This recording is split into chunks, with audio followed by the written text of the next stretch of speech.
Good day, viewers. Once again, you're welcome to my YouTube channel. As usual, we bring you the very best. Nigerian military has been exposed by very popular human rights activist Harrison Gwamishu. Came out debunking the news because the Nigerian military earlier, few days ago or yesterday, came out with rifles and different type of ammunition, saying that they got it from the hands of IPOB members, that they are terrorists.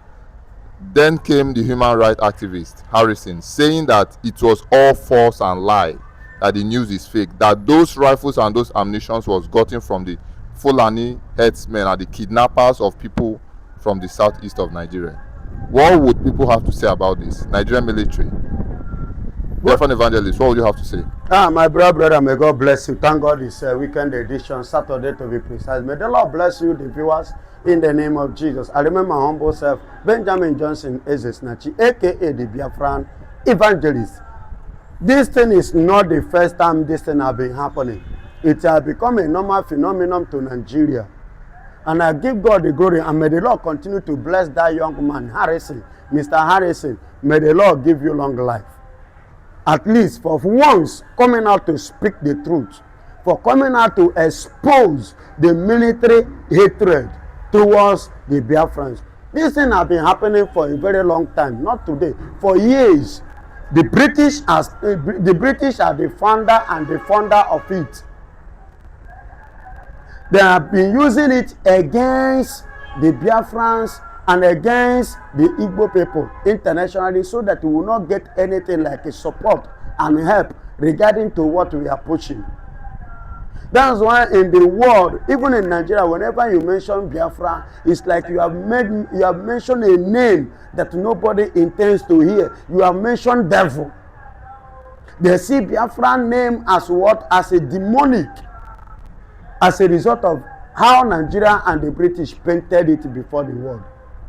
But glory be to God, you can see today that the Plateaus, the Benue, the Hausas now are now confessing that they made a very huge mistake by joining to kill the Biafrans before. That what Ojukwu saw how many years ago is what they are now realizing today. What Mazi Nnamdi Kanu saw is what is telling on them today. And because Nigeria is not telling themselves truth, it's a darkness and it's a dark country.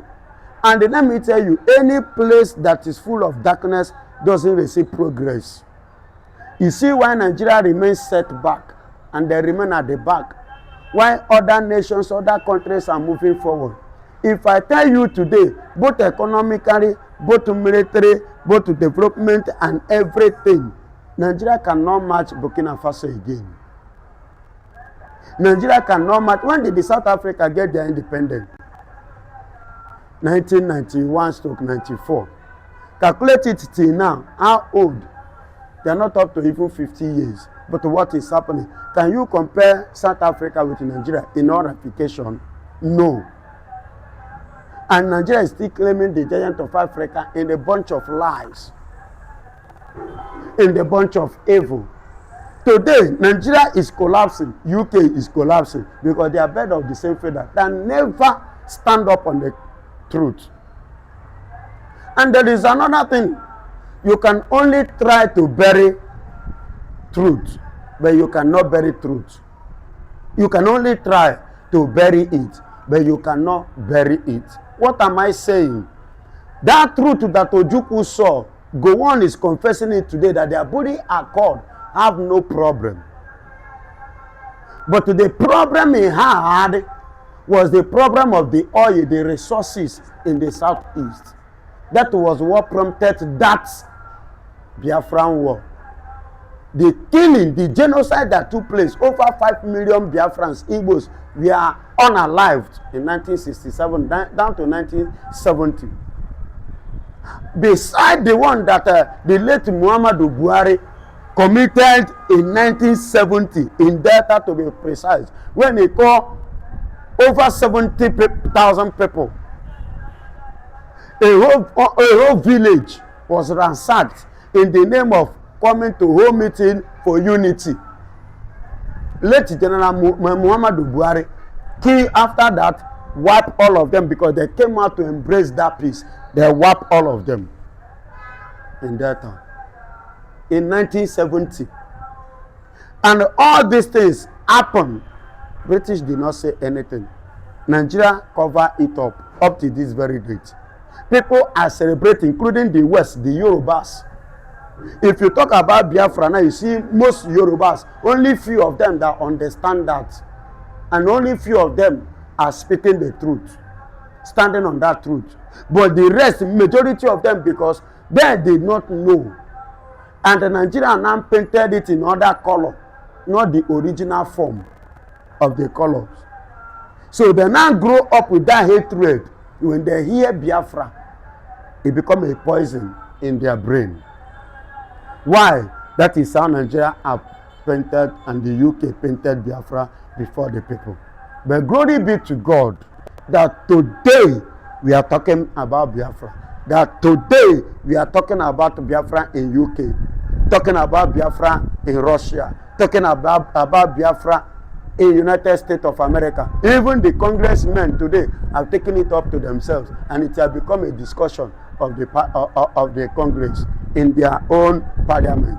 Then go to Israel. It has become a normal, official, and a concluded issue, waiting for the date of actualization. And in Nigeria now, it has become a particular concern to Nigerian government. And now it has become a general discussion on the streets of those enemies that hated the Biafra, the Igbos. You can see it today. The Benuans now are crying for forgiveness, saying it openly, clearly, that they want, you understand, that they belong to Igbo people, that they belong to Igbo people, they want Igbo people, and they want to embrace Igbo people. I'm talking about the Benuans. I'm talking about Platuna. You can see their women going on naked, even saying Nigerian military should do what? To go, because they were brainwashed. Look at the Hausas today. They are telling Nigeria, which are the Fulanis, to do what? To give them space. They are welcoming Igbos now. Ogini na-emezi. Eziokwu apụtawa gị ihe. And eziokwu na-apụtazi ihe bụ ihe na-egosizi ihe anyị bụ. N'ihi na mba ofesi ebe anyị nọ, ndị nke anyị nọ, gịnị na-eme? Ebe ọ bụla ijere fụ onye Igbo, ọ na-eme ihe, mesi ihe ike. O nwere ihe ọ na-eme, o ji enweta ego, o ji eriju afọ.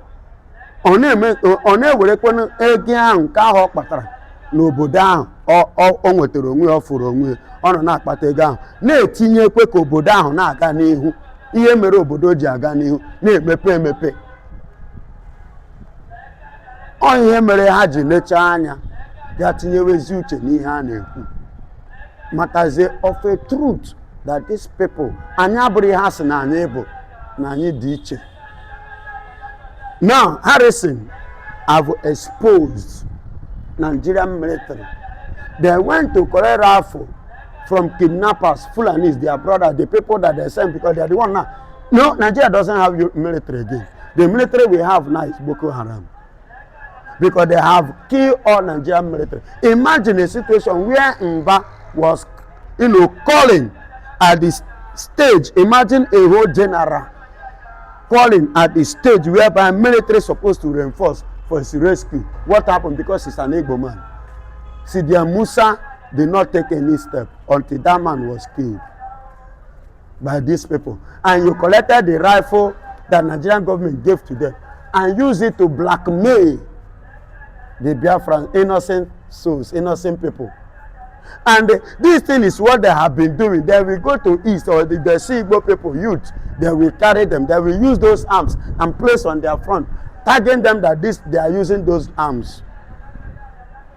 I saw a video that was some years ago. They beat the young man to the point that for his own safety, for him to remain alive, he has to admit that of a truth that they cannot send him. He was a member of his ESA. For him to remain alive, he has to compromise as a result of torture. Listen to me. In 1990, there was a coup in Nigeria. In 1990, under the watch of IBB. Do you know that Nigeria painted it to be General Oka that plotted that coup?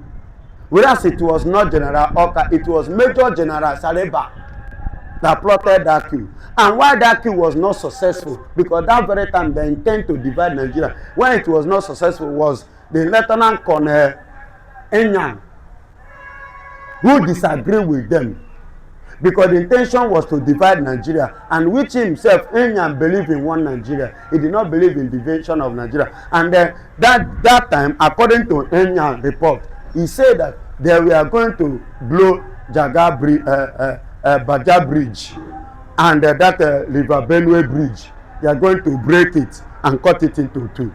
It will be part of the, the coup. And which he said no, he doesn't want to divide Nigeria.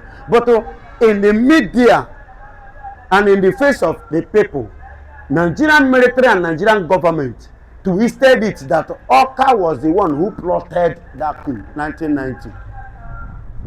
Just the same way they target Igbo coup in 1966, because Igbo people was involved. Whereas Yorubas are four in it. Benin person was there. Fulani was among. But they did not call them. They mentioned Igbo, because Igbo people was involved. You get the point? So, my beloved brother, it's not today they are painting us bad in the face of the earth. But I thank God that God is God, who always stands to fight for us, to defend us in the face of the surface of the earth. Well said, Biafran evangelist. You are aware that recently the president of Nigeria escaped a coup, and the names of the coup plotters were listed, and Igbo man was not in the list. And recently we've not really heard anything about those coup plotters. Do you think, I'm asking a question, is it because the Igbos are not involved that the coup have not been given a name, or what do you think actually? Because a Calabama was the person that actually revealed it to the president himself about the coup plotting. What would you have to say about it? My beloved brother, it's not today they have been plotting coup and they have not given it a name. They only gave 1966 a name because Igbo people were involved, and there were two. And anything Igbo man, and it was successfully executed. You understand? But later blackmailed by the same set of people that reached agreement in order to blackmail, to betray the Igbos. And that was, when a Yoruba man, I've forgotten his name, that's the man that betrayed Ifa Juno. You understand? See, my brother, this coup have been happening, no name. Igbo people are not involved. And I even blame that Calabar person. Why? I blame him, because if he gets sense, he will remember that his brothers among the Igbo people, they are killing. When a Calabar man move now, they go call him Mama Igbo. They don't differentiate you from Igbo. The same Tinubu, forget what the game you play. Tinubu still see you as Mama Igbo. And when he will strike you as an Igbo person. Tinubu, person like Tinubu is not the person you pity or you show mercy. But far from that, away from that, my beloved brother, the coup that took place and the Calabar man now exposed, the Eastern person, a Yoruba man did not expose it. The Fulani that he believed he partnering with, he could not expose it. Hausa, Benue, and the rest of them that were bed of the same feather could not expose it. But the Eastern person, a Biafran person, exposed it. Yet you still have that hatred, bitterness against them. Why they could not give it a name? It was plotted twice and it failed. Then they cannot give it a name because there is no official name that bear Igbo among them all. So it was difficult to target it, because if they target now, it will not, blow. It will not attract any this thing. But if Igbo man, they say, you see, that is why Biafra, they will just use it to paint. Now, what are they going to use to paint Biafra now in this coup? What are they going to use to stop Biafra or to spoil Biafra in the face of the world? Because Igbo man know they involved, there is no need. So they just leave it like that. It's just within them, because they have seen it that not them. Paddy. You understand? So that is why it was not given a name. When a Biafran evangelist, a Biafran agitator came out saying a very important thing online. I wouldn't mention his name. He said that the Nigerian soldiers were trained by US military. Few of them were trained and they were returned back. Instead of the federal government to send them to the north side where the Christian genocide is currently happening, they send them to the eastern part of Nigeria. Where there is peace. What is now the reason for sending them to where there is peace instead of sending them to where there is war? There is war. Thank you. Yeah, my beloved brother, why they train them? First and foremost, what is the mindset, the purpose of them collecting that training? That one thing you should ask yourself. To secure the citizens of the country, right? It is not the citizen of the country. They went to receive that training on a concern of a particular ethnic group in Nigeria. And that was why after that training that they received, they now went to that particular place which they have in mind. The killing that is going on in the north, in other places in Nigeria, is not of their business. It doesn't concern them. It's not their major problem. It's not an issue to them because they are bird of the same father. They are fulfilling their mandate vision, their dream. You understand? So, but this training, we need to train against these people. And that is why after the training, what happened? They move. You people should be acting here. Let us go there and act. And that is the clear picture. Our training is against the Igbos, because other ones have collected their own training against the Nigeria on the other side. So let's finish the business. Finish the Igbos with this training, American training. Then we will now come back and resort and march together to achieve our dream. And that dream is what? Islamizing Nigeria. A message to your Igbo brothers and sisters, Biafrans worldwide. Yes, my message. Thank God, may God bless you. Chukwu gozie unu. Ebe ọ bụ n'uchi. And ka unu na-apịnye aka na bọtịn na-apịnye aka n'ihe onyonyo a. Ka unu na-ekiri ya, biko unu na-agbasa ozi ọma. Ka o rutukwana ndị ọzọ ntị, o nwere ndị na-anaghị nene ya. Ndị na-emakwanụ ka ha ga-esi wee nweta ya. Mana ịtụsaa ya, omee ha afụ ya. Omee ha esorokwanụ na-ekiri ihe onyonyo a. Na-afụkwanụ ihe anyị ka anyị nwasikwa na-agba mbọ n'ụdị nke anyị. Otu anyị nwa na-emekwanụ na-etinyekwe n'aka ka ihe anyị na-achọ ka ọ pụta ihe ka ọ bịakwanụ ka o rutekwe anyị aka. And ka ị na-eme nke a, Chukwu okike obiọma ga-enyere gị aka n'ihe ọbụla ị na-eme, ihe ọbụla itinyere aka n'obodo ọbụla ị nọ. Ị ga na-eje eje, ị ga na-abata abata, ọ ga na-agaziri gị. Onye nwe m ga na-anọnyere gị n'ụlọ gị na ndị ezinụlọ gị. Onye nwe m ga-ewepụrụ unu ọchịchịrị n'ụzọ unu, nye unu ọkụ, ihe ga-abịara unu. Unu agaghị anwụ ọnwụ ike, unu agaghị anwụ ọnwụ n'okporo ụzọ. Ihe mberede okporo ụzọ agaghị ezute unu, ọ ga na-agaziri unu n'aha Jizọs Kraịst bụ onye nwe anyị. Ise. Thank you very much, my viewers.